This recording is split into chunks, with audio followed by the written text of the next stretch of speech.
I grew up reading the King James Version of the Bible. The New Living Translation provided a different perspective that resonates more. Naomi tells the story of how the NLT helped her reconsider her Psalm 23 enemies. Stay tuned to hear about it in Preparing for the Feast. Storytime with Delia and Jade Assistant AI. Naomi had grown up in a small, close-knit church where every Sunday was filled with the echoes of the King James Version of the Bible. The language was grand and poetic, but to Naomi it felt distant. She heard the words, recited them dutifully, but they never touched her heart.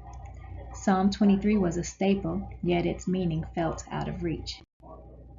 The Lord is my shepherd, I shall not want. What does that even mean?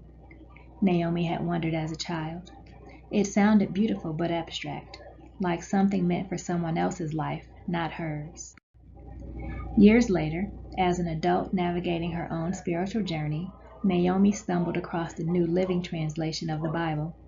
She was skeptical at first, but decided to revisit Psalm 23.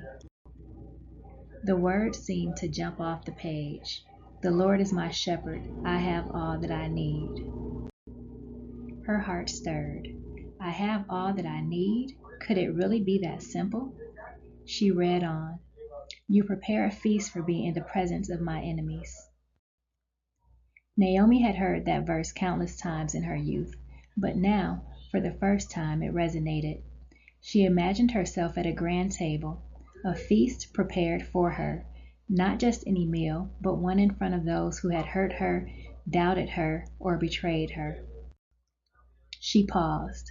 If I'm going to sit at this feast, I want to show up as my best self, not to gloat, but to shine with the peace and kindness I wish they'd shown me.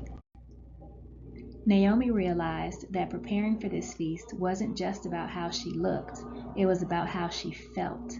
She began reflecting on what it meant to be her best self.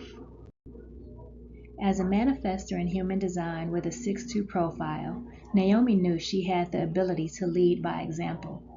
Her 6-line role model energy called her to live authentically and demonstrate what was possible.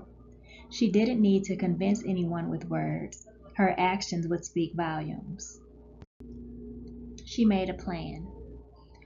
First, her mind. Naomi started meditating daily, focusing on the verse, I have all that I need. She let it calm her anxieties and silence her inner critic. She imagined herself at the table, not as a victim, but as someone overflowing with grace and strength. 2. Her body. She began a self-care routine, not for vanity, but to feel strong and vibrant. Yoga helped her find balance, and nourishing foods reminded her that her body was sacred. 3. Her spirit. Naomi practiced forgiveness, not for her enemies, but for herself.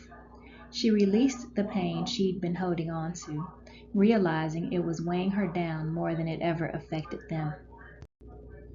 One morning, as Naomi meditated on Psalm 23 and 5, a thought came to her. What if my enemies aren't really enemies? What if they're just people who hurt me because they were hurting too? It was a profound moment. She didn't need to prove anything to them. She didn't need their apologies or their approval. All she needed was to see them with compassion, as flawed, human, and deserving of grace. Naomi never knew when or where her feast would come, but one day it did. She was at a gathering when she encountered someone from her past who had once been cruel to her. Her heart raced, but then she remembered her preparation. She took a deep breath, smiled, and approached them. Hi, she said warmly. It's been a long time. The person looked surprised, but smiled back. Their conversation was light and kind, and when it ended, Naomi felt a wave of peace. She realized the feast wasn't about food or spectacle. It was about showing up as her best self, even in the presence of those who had once hurt her. Naomi continued to live her life as a role model, not for recognition, but because it aligned with her values. She initiated kindness wherever she went, not expecting it to be returned, but knowing it was her gift to give. Her example inspired others. People who had seen her kindness in action began to ask, How do you stay so calm? How do you forgive so easily? Naomi would smile and share her journey, always starting with, "The Lord is my shepherd, I have all that I need." Her life became a reflection of peace and grace, a living embodiment of the six-line role model. By preparing for her feast, Naomi transformed her life and those around her. True preparation for the feast is about becoming the best version of yourself, not to impress others, but to align with your values. When you live authentically, you turn your enemies into mirrors of your own grace. In stillness, I found my shepherd. In forgiveness, I found my peace. And in kindness, I found myself. If Naomi's story helped you see your enemies in a different light, drop a heart in the comments.